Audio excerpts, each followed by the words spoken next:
నమస్తే, నేను Roja. Welcome to special debate. మతోన్మాదంతో రెచ్చిపోయారు, మారణ హోమం సృష్టించారు. పచ్చని కశ్మీరంలో రక్తపుటేర్లు పారించారు. భార్యల ముందే భర్తలను చంపారు. పైశాచిక ఆనందం పొందారు. నుదుట చెదిరిన ప్రతి బొట్టుకు, నేల రాలిన ప్రతి కన్నీటి చుక్కకు ప్రతీకారం తీర్చుకుంది భారత్. చేసిన పాపాలను ఉగ్రవాదులు మరచిన కర్మ మాత్రం మర్చిపోలేదు. ఇండియన్ ఆర్మీ రూపంలో పాక్ కు రిటర్న్ గిఫ్ట్ ఇచ్చింది మోడీ సర్కార్. టెర్రరిస్టులపై ఉక్కుపాదం మోపింది. ఆపరేషన్ సింధూర్తో భరతమాత సిగలో మరో కీర్తి పతాకం చేరింది. విజయ సింధూరంపై ఇవాల్టి స్పెషల్ డిబేట్.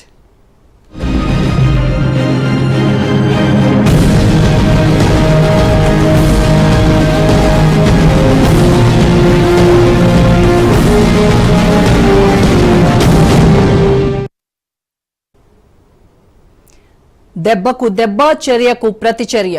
నెత్తుటి సింధూరం సాక్షిగా యుద్ధ భేరీ మోగింది. పహల్గాం దాడికి ఇండియా ప్రతీకారం తీర్చుకుంది. ఏకంగా పాకిస్తాన్ ఉగ్ర స్థావరాలపై మెరుపు దాడి చేసింది. బెబ్బులి పంజాతో దాయాది గజగజ వణికిపోతోంది. ఉగ్రవాదం, ఉన్మాదంపై రణగర్జన చేశారు భారత సైనికులు. దీంతో సలాం సైనిక అంటూ యావత్ ప్రపంచం ప్రశంసల వర్షం కురిపిస్తోంది.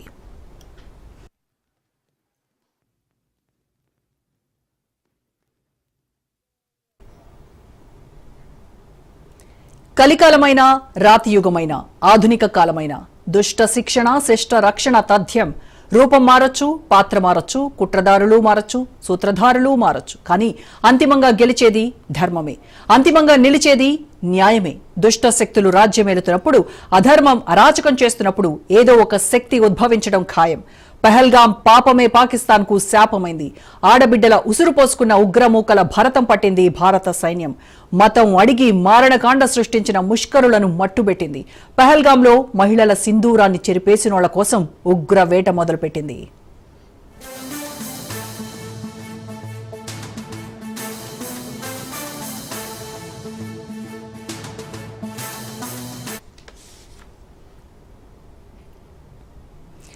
ఎవరైనా యుద్ధానికి వెళ్లేప్పుడు గతంలో రక్తం చిందించి వీర తిలకం దిద్దుతారు. అంటే సింధూరం సాక్షిగా విజయం సాధించాలని కోరుకుంటారు. సరిగ్గా అదే జరిగింది. దాడికి ప్రతి దాడి ఖచ్చితంగా ఉంటుంది. చర్యకు ప్రతిచర్యే సమాధానం. పాక్ ప్రేరేపిత ఉగ్రవాదులకు రీసౌండ్ చేసింది భారత్. పహల్గాం దాడిలో ప్రాణాలు కోల్పోయిన 26 మందిలో అందరూ పురుషులే. ఆ దుర్ఘటనతో ఎంతో మంది మహిళలు వితంతువులుగా మిగిలిపోయారు. అందుకే ఆపరేషన్ సింధూర్ పేరుతో మెరుపు దాడి చేసింది ఇండియా.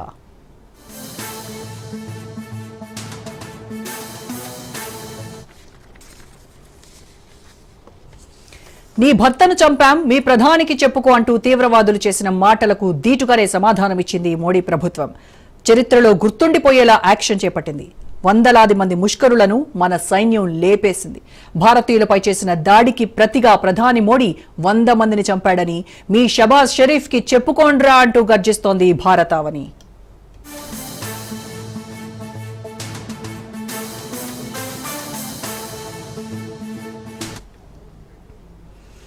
దాయాదికి ధీటుగా ఆర్మీ జవాబిచ్చింది. తన సత్తా ఏంటో చూపింది. షరీఫ్ అడ్డాలోనే మిస్సైళ్ల వర్షం కురిసింది. ఆపరేషన్ సింధూర్ పేరుతో 9 ఉగ్రవాద శిబిరాలపై పంజా విసిరింది. పీఓకేలోని కోట్లీ, ముజఫరాబాద్, పంజాబ్లోని బహవల్పూర్తో పాటు లాహోర్లోని ఒక ప్రదేశంపై క్షిపణి దాడులు చేసింది.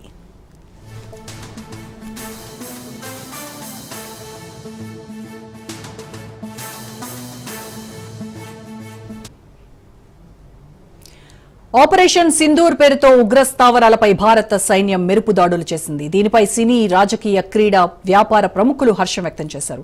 తామంతా మీ వెంటే ఉంటామంటూ భారత్ సైన్యాన్ని ఉద్దేశిస్తూ పోస్టులు పెడుతున్నారు. జై హింద్, భారత్ మాతాకి జై, ఆపరేషన్ సింధూర్ అంటూ హ్యాష్ ట్యాగ్లతో సోషల్ మీడియాలో పోస్టులు వెల్లువెత్తాయి. ఆపరేషన్ సింధూర్ పై పహల్గాం బాధిత కుటుంబాలు హర్షం వ్యక్తం చేశాయి.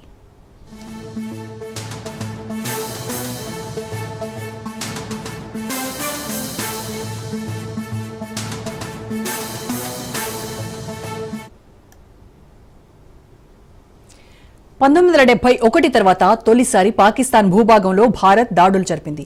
నాడు ఇందిరా అపరకాళి అవతారమెత్తింది. నేడు మోడీ రుద్రకాలుడిగా మారిపోయారు. ఆపరేషన్ సింధూర్తో మాజీ ప్రధాని వాజ్పేయి మాటల్ని గుర్తు చేసుకుంటోంది భారత్.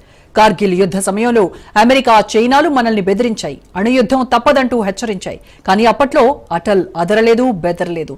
జమ్మూ కాశ్మీర్ ఇండియా మ్యాప్ నుంచి మాయమైపోతే పోని, సూర్యుడు అస్తమించేలోగా పాకిస్తాన్ ప్రపంచ మ్యాప్లో మాయమైపోవడం ఖాయమన్నారు వాజ్పేయి. అందుకే ఇన్నాళ్లు ఒక లెక్క, ఇకపై మరో లెక్క అంటోంది భారత సైన్యం.